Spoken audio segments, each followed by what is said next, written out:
এর মানে হচ্ছে আমাকে তাওহীদের উপর থাকতে হবে এবং শিরিক থেকে দূরে থাকতে হবে।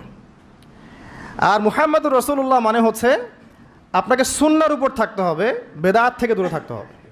আবার বলছি, লা ইলাহা ইল্লাল্লাহ সাক্ষ্য দেওয়ার মানে হচ্ছে তাওহীদের উপর থাকতে হবে, শিরিক থেকে দূরে থাকতে হবে।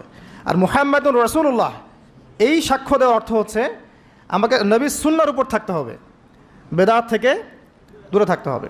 তাওহীদ আপনারা জানেন, তাওহীদে রুবুবিয়্যা, তাওহীদে উলুহিয়্যা, একটা কি তাওহীদে আসমা ও সিফাত, মানে একমাত্র আল্লাহকেই সৃষ্টিকর্তা, পালনকর্তা, রিজিক দাতা, জীবন মৃত্যুর মালিক, বিধান দাতা, সন্তান দাতা, হায়াত মৌতের মালিক, সব কিছু কোথা থেকে হয়?